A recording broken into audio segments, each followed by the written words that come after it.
نیپال ہو، China ہو، ادھر Japan ہو، پھر India, Pakistan, یہ جو ہند کا علاقہ تھا، یہاں بہار کے موسم میں کچھ رسم و رواج تھے۔ اس میں ایک رواج یہاں پر یہ تھا کہ لوگ بہار آتی تھی تو ان بہار کے دنوں کے شروع میں چائنیز اپنے دور میں پتنگیں اڑاتے تھے، نیپالی بھی اڑاتے تھے، جاپانی بھی۔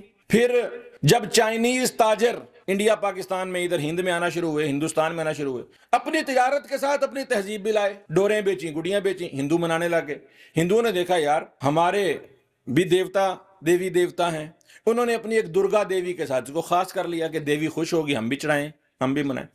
ہر علاقے کے لوگوں نے اس کو اپنے مذہب کے ساتھ جوڑ لیا۔ نیپالیوں نے اپنے مذہب سے جوڑ لیا کہ جی گڈیاں اڑاتے ہیں آسمان پر، ہمارا فلانا دیوتا خوش ہوتا ہے۔ کسی نے کہا جی ہم گڈیاں اڑاتے ہیں، اس سے آسمان بارش کھل کر برساتا ہے۔ ہندوؤں نے بھی کہا بھائی درگا دیوی کے نام پر ہم بھی اڑاتے ہیں۔ مسلمان کا پیچھے رہتے، ہم تو کسی سے کم تو ہیں نہیں۔ ہمارے بھی ایک بابا گڈی شاہ صاحب ہو گئے۔ آپ جائیں نا ادھر لاہور میں، شاہی قلعے کی دیوار کے ساتھ بابا گڈی شاہ سرکار کا دربار ہے۔ پوچھو کسی سے یہ بابا گڈی شاہ کیا ہوتا ہے بھائی؟ او جی وہ بابا جی اپنے مریدوں کو کہتے تھے تم گڈی ڈور لایا کرو، میں گڈی اڑاؤں گا، جوں جوں گڈی اڑتی جائے گی وہ تمہارے دکھ دور ہوتے جائیں گے، جتنی ڈور لمبی جاتی جائے گی اتنی تمہاری زندگی دراز ہوتی جائے گی۔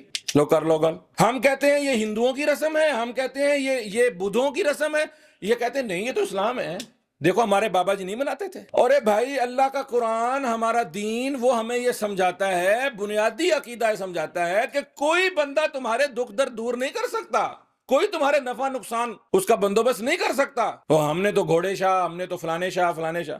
اور گھوڑے شاہ سے بات یاد آئی، پھر اس واقعے کی ایک اور بھی روایت ہے، ایک اور بھی تاریخ ہے۔ کوئی 17ویں صدی میں، 1770 میں سیالکوٹ میں بچوں کی کالج میں لڑائی ہوگی، سکھ مسلمان ہندو آپس میں لڑ پڑے۔ آ جا کے جب دلیل نہیں نہ بچتی تو پھر الزام تراشیں شروع ہوتی ہیں، پھر گالم گلوچ شروع ہوتی ہے۔ اسلام ہمیشہ دلیل کے میدان میں تو فاتح رہا ہے، اور جب بھی کوئی ہندو، کوئی سکھ، کوئی دوسرا مسلمان سے لڑتا تھا، دلیل نہیں آتی تھی تو پھر آگے سے گالیاں۔ اب بحث ہوئی، بات ہوئی، دلیل ختم ہو گئی، حقیقت رائے ہندو تھا، نوجوان دلیل ختم ہو گئی، گالی دے دی، اس نے کہا تیرے نبی دی تی دی، نعوذ باللہ من ذالک۔